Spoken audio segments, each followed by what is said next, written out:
Si no te extransire.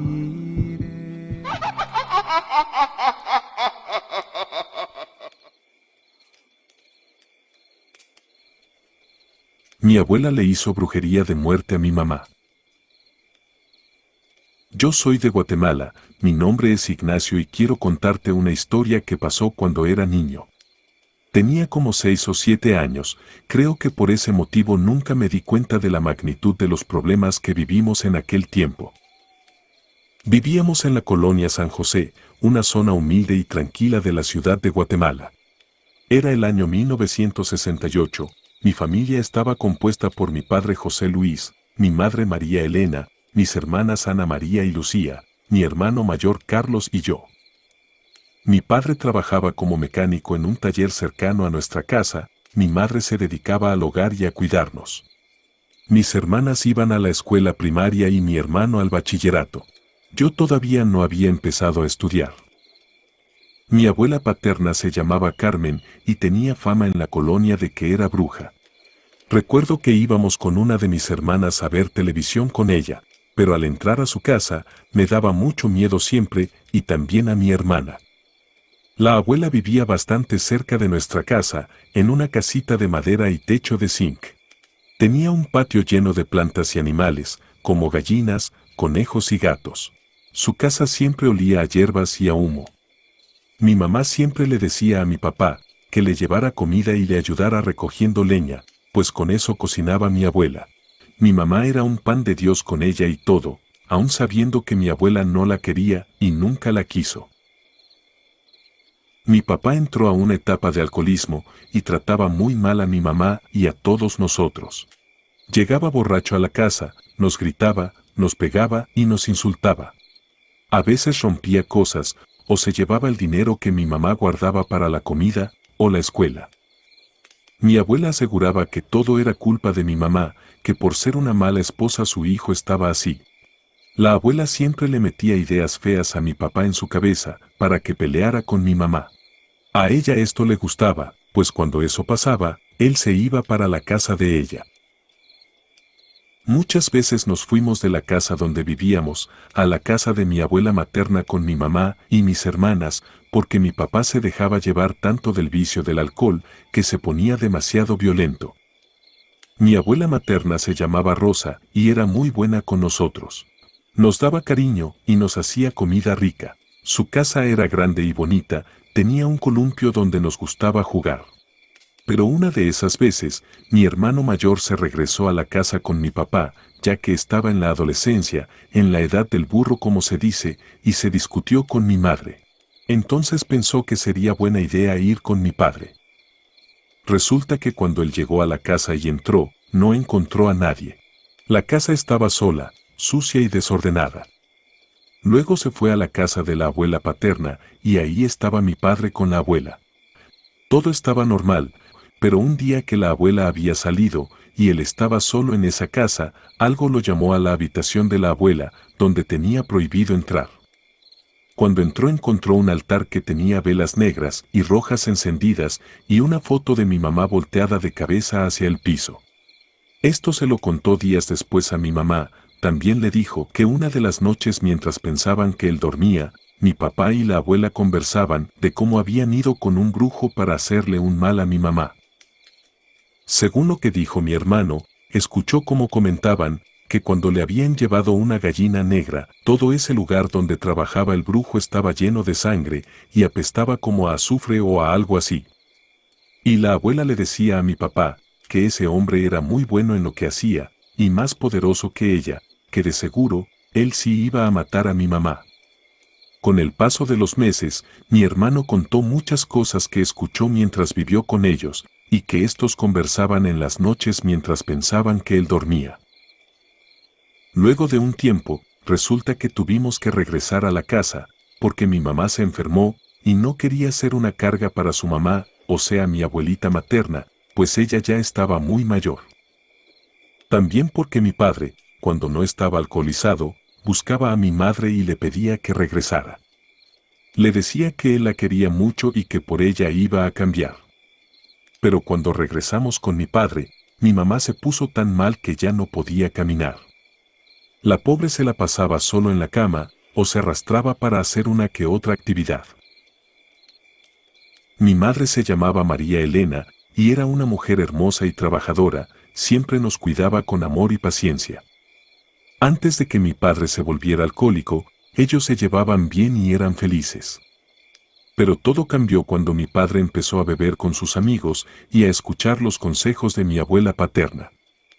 Ella le decía que mi madre era una mala mujer y que de seguro tenía otro, y aún peor, que nosotros tal vez ni siquiera éramos sus hijos. Mi padre le creía y se volvía violento con mi mamá. Y nosotros sufríamos mucho al verlos pelear. Por aquel tiempo, teníamos un perro de esos dálmata que le había regalado una amiga a mi mamá. Se lo había regalado cuando era cachorro y ahora ya estaba grande y era muy apegado a mi madre.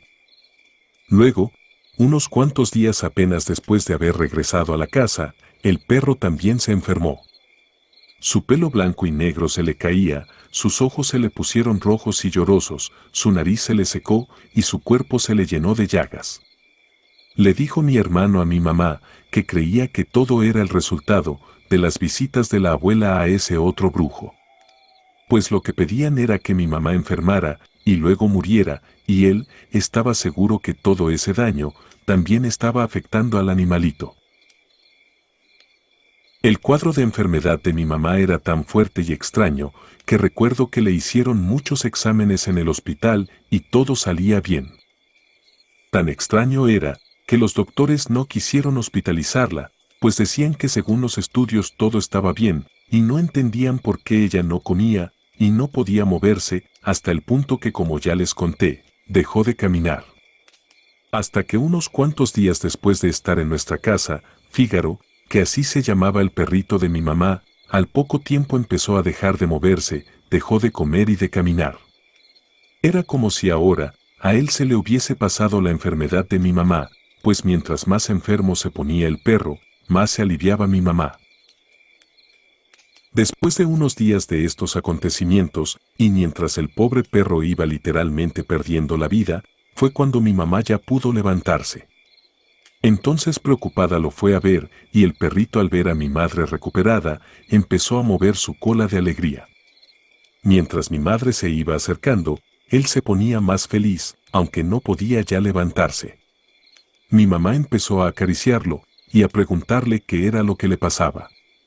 Mientras hacía esto, se sentó en el suelo y cargó al perrito. Prácticamente, él murió en las piernas de mi mamá. Yo estaba ahí con ella, y vi cómo el perrito le dio un último lametazo en la mano antes de cerrar los ojos para siempre. Sentí una mezcla de tristeza y gratitud por ese animalito que había dado su vida por salvarla de mi mamá. Luego de esto, y resumiendo, mi papá se sumió aún más en el vicio y ya no volvió a casa con nosotros. Mi abuela enfermó y tiempo después murió. Nosotros pensamos que tal vez fue porque mi madre se curó de ese mal, pero las personas del pueblo decían que ella había muerto, porque ya era mucha la maldad que había realizado a las personas y ya era hora de pagar. Gracias a Dios y a ese angelito de 4 patas, mi mamá vivió durante muchos años más y nos crió a sus hijos y vio nacer a sus 2 primeros nietos. También, después de esto, en la casa nunca nos faltaron los perros. Siempre teníamos como mínimo 2 animales y ella los cuidaba como si fueran parte de la familia. Gracias por leer.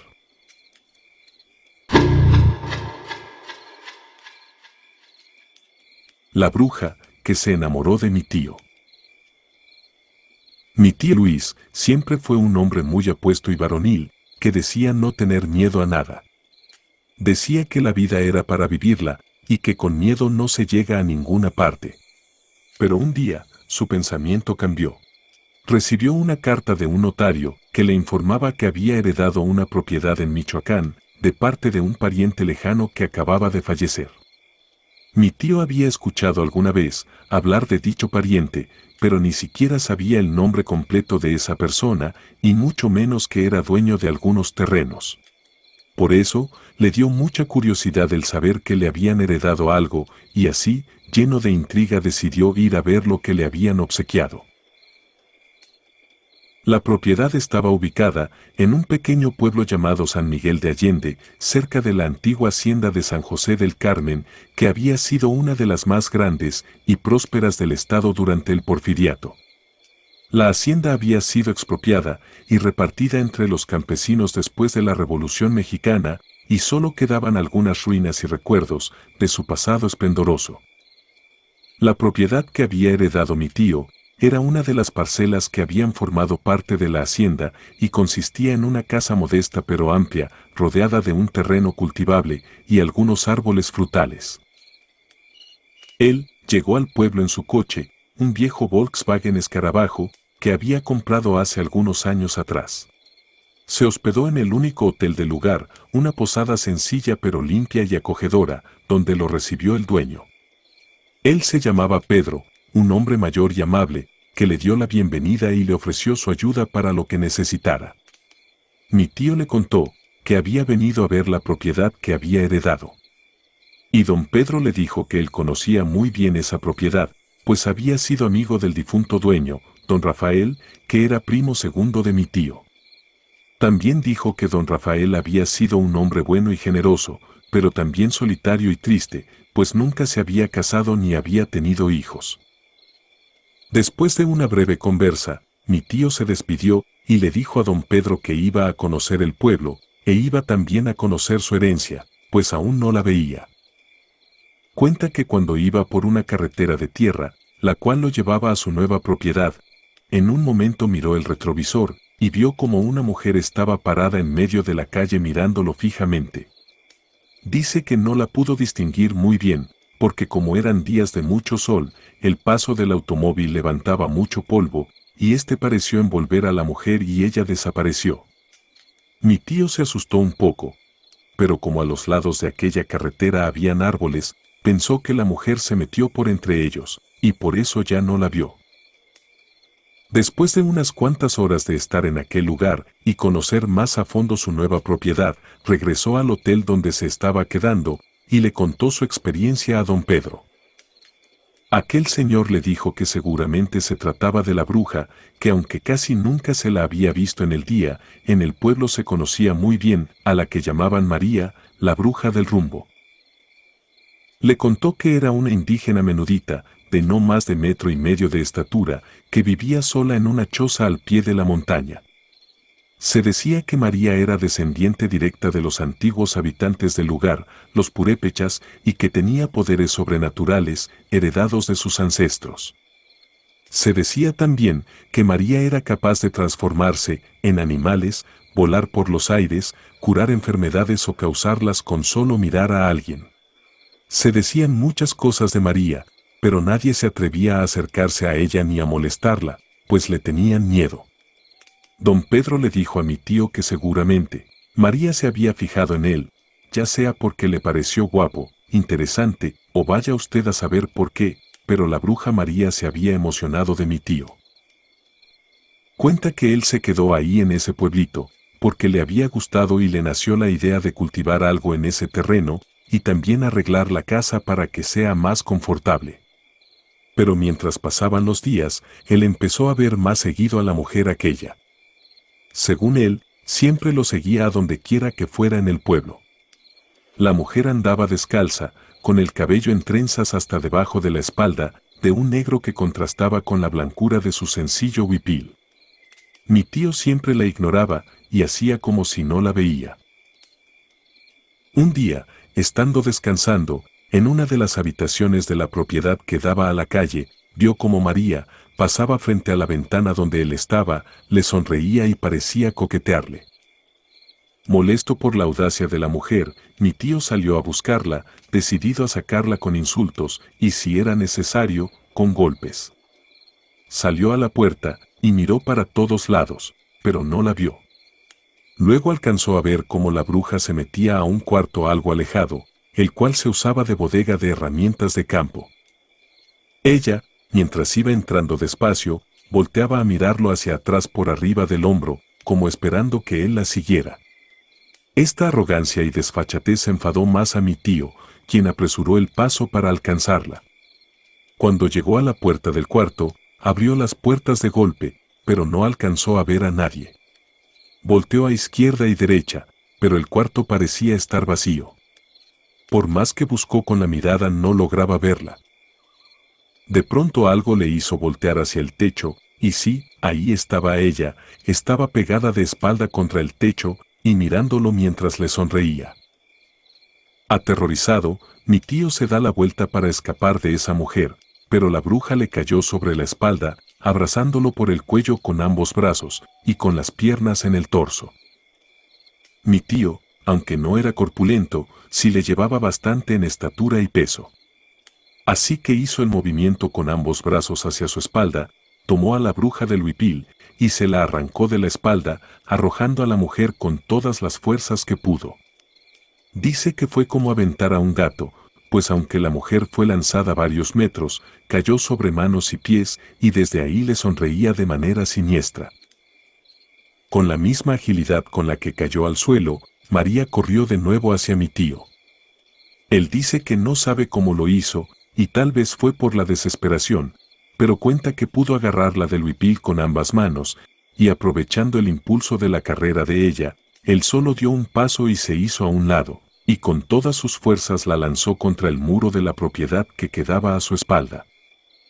Dice mi tío que fue algo aterrador, pues cuando la mujer golpeó contra el muro, hizo un chillido horrible, y fue como si hubiera lanzado un saco de ceniza nada más.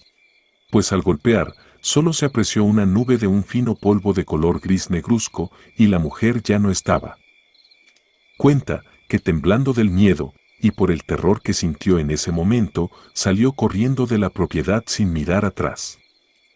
Pero para su desgracia, y para aumentar más su terror, dice que al llegar a la calle, María estaba mirándolo fijamente y sonriendo, parada en la banqueta de enfrente. Lleno de miedo, se subió a su coche y salió del pueblo, dejando todas sus cosas atrás para nunca más regresar. Esa fue la última vez que mi tío pisó esa propiedad. La vendió por una suma irrisoria a un comprador desconocido, que nunca se presentó en persona ni dio señales de vida. Mi tío tampoco volvió a saber nada de la bruja María, ni siquiera si seguía viva o ya no. Le quedó claro que la bruja María era una verdadera bruja, no solo que curaba con hierbas, sino que, en verdad, podía convertirse en algunas cosas, como ese polvo en el que desapareció. O tal vez también puede convertirse en una bola de fuego, tal y como se cuenta en las leyendas. Esa fue la historia que me contó mi tío. Gracias por leer. Hemos llegado al final de este video, como siempre esperamos que te hayan gustado mucho estos relatos. No olvides suscribirte a este canal y activar las notificaciones para que YouTube te avise cada vez que subimos un nuevo video. Déjanos un comentario de qué te parecieron estas experiencias y si no crees en las brujas o los sucesos sobrenaturales, cuéntanos el por qué. Estoy seguro de que muchas personas te contarán sus experiencias y te harán saber que todo esto es verdad. Gracias y hasta el próximo video.